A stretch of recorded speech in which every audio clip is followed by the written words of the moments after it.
What's good, everyone? ONLYUSEmeFEET here, and today I'm bringing to you guys a Radiant Silvergun gameplay from the Xbox Live Arcade. Now, this is my favorite Xbox Live Arcade game of 2011, and I can say that because this game has never been released outside of Japan. This game is notorious for being one of the rarest games on the Sega Saturn, and I'm not sure what it costs now, but up until its release on the Xbox Live Arcade, this baby was fetching for about $200 for a Sega Saturn game, and that is just really expensive for a single video game.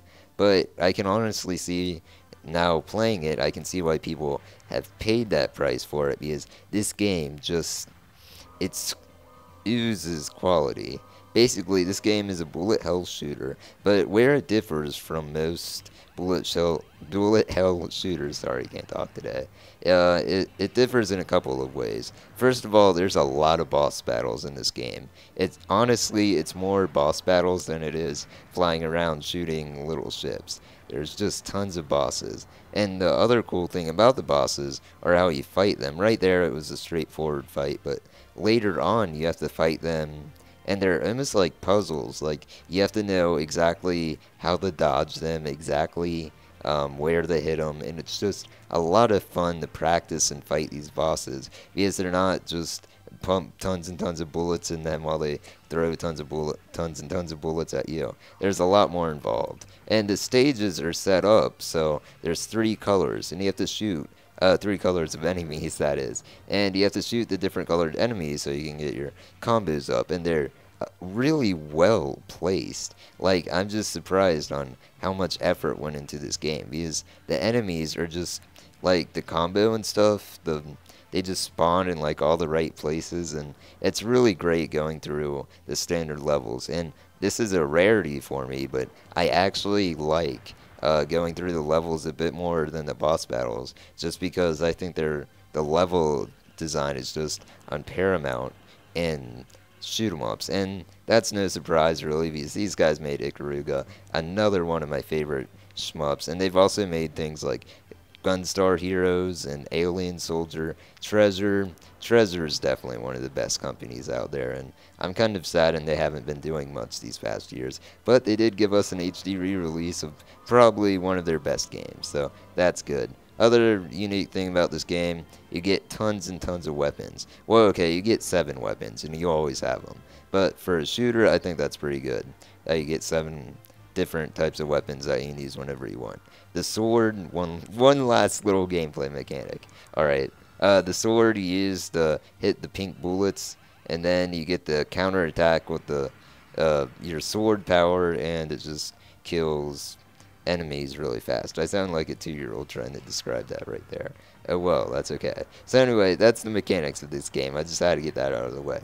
So, what am I doing here? What I'm planning to do, and of course I always plan to do things, and sometimes I never come through, but what I'm planning to do here is just have a little thing where I play this game on normal, and I just see how far I can get. And I'll practice this game when I have time. I'm a very busy man, especially now that I got that fight stick. By the way, I got the fight stick. Thank you guys so much. I'm not going to say too much on that, though, until I can get together an in-real IRL video, because I definitely want to see you all see me with my fight stick, because it's really cool. But anyways, my plan with this little series is I'm going to post my runs of Radiant Silvergun, like how far I get, because I'll tell you all right now, I did not get through this game. This game gives you limited credits, and you get 1 more credit every hour, so it definitely requires you to practice the levels and get good at the game. Or you can just pause it and leave it on for like 30 hours and get tons of credits, but I'm not going to do that. Not yet anyways. But anyways, I just plan to go through this game and just see how far I can get.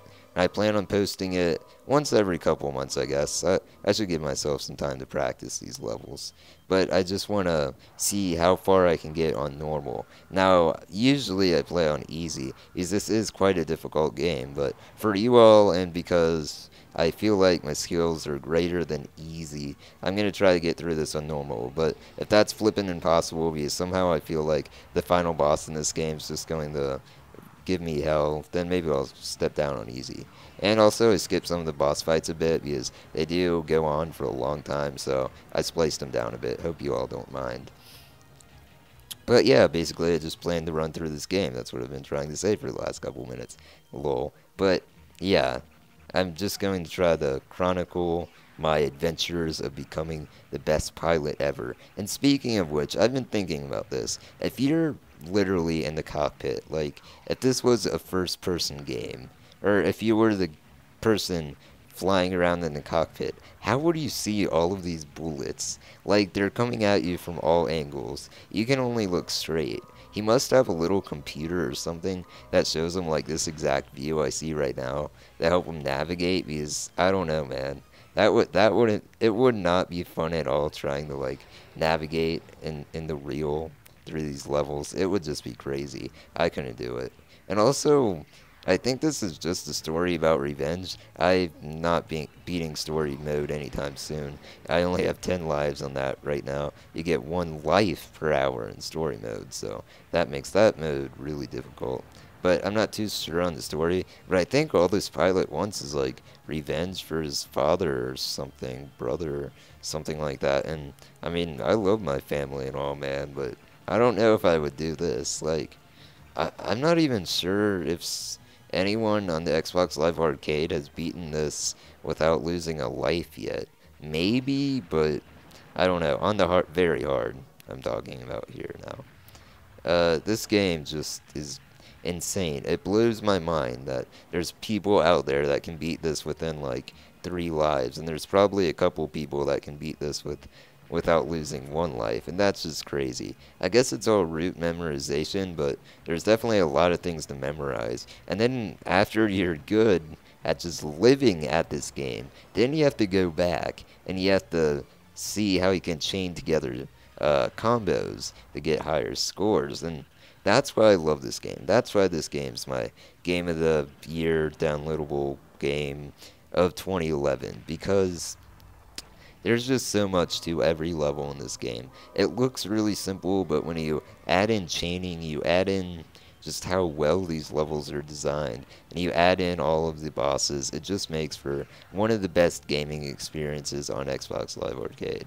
I know the 1200 Microsoft Point price tag is, you know, it might scare away some of you, but given people are paying $200 for this, I really don't think it's a bad deal on your end at all. Considering before September of last year, this was almost impossible to get your feet on. So, I definitely recommend this game. I'll have part 2 later. Hopefully I won't have to explain a bunch of semantics again, because you guys will know what this game's all about. And I'll see you guys in part 2, where I epic fail. This is ONLYUSEmeFEET saying, look ma, no hands. Later.